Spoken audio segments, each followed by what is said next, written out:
साथ मौजूद हैं राष्ट्रीय लोकदल के प्रवक्ता और व्यापार प्रकोष्ठ के अध्यक्ष। बहुत शुक्रिया रोहित। आ जाओ मैदान में। अब तो आयोग ने रिपोर्ट दे दी है, आओ पता चल जाएगा कितने पानी में हो। ब्रिजेश जी, हम तो मैदान में तब भी थे जब भारतीय जनता पार्टी उपचुनाव हारी थी और जिस डर से भारतीय जनता पार्टी ने ये चाल चली थी चुनाव टालने से। नहीं, बिल्कुल। और किसके डर से? भाई उपचुनाव तो हम ही जीते थे ना भाई। एक सीट सपा जीती थी, एक सीट हम जीते थे, एक सीट लूट ली गई थी। तो कुल मिला के हमारे ही डर से तो डेफिनेटली जो है भारतीय जनता पार्टी ने ये चुनाव टाले थे। तो देखिए, भारतीय जनता पार्टी ने करीब मिड ऑफ जनवरी में जो है ये आयोग बनाया था। तो करीब अभी रिपोर्ट आ गई, बीच में एक होली भी थी और आयोग के सारे मेंबर रिटायर्ड कहीं ना कहीं से थे। तो उसमें से कुछ लोग जो है शायद 75 साल की उम्र के आसपास के भी थे।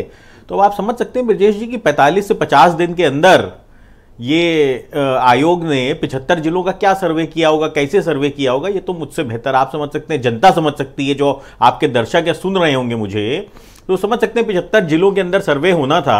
अब समस्या तो आपका कहना है कि 45 दिनों में 75 जिले का सर्वे कैसे हो गया? कैसे हो गया मतलब ये मैकेनिज्म समझना है मतलब हाँ, मतलब ये मैकेनिज्म मुझे कोई समझा दे तो मैं रिपोर्ट देखे बिना ही मैं रिपोर्ट के ऊपर मोहर लगवा दूं।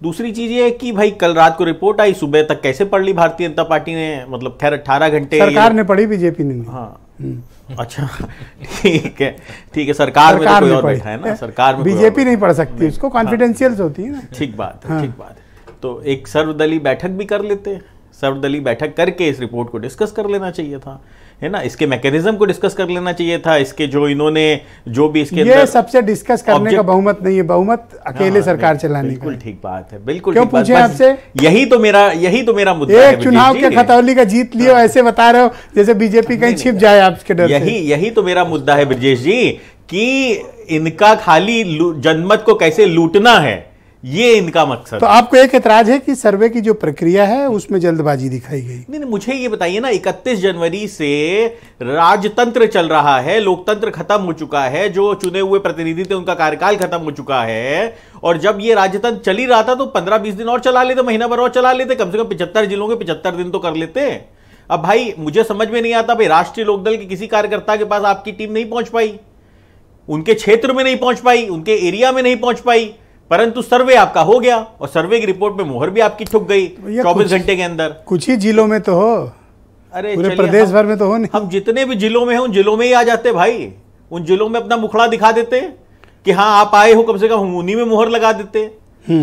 कम से कम मतलब जो करो नैतिकता से तो करो, मतलब लड़ो भी, अगर बेईमानी भी करो तो बेईमानी भी एक नैतिकता होती है ना ब्रजेश जी, कि बिल्कुल 45 दिन के अंदर 75 जिलों के अंदर सर्वे करके आ जाओगे। अब हमसे कहलवा दोगे कि भैया कह दो अच्छी बात है, सब अच्छे से हो गया। भाई कैसे मिलेगा पिछड़ों को हक?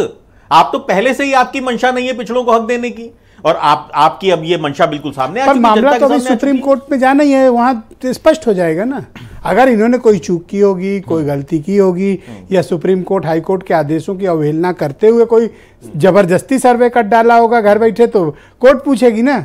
नहीं, बिल्कुल पूछेगी और जनता कोर्ट में जवाब देना पड़ेगा और जनता भी जवाब देगी। अब तो चुनाव में आना ही पड़ेगा ना।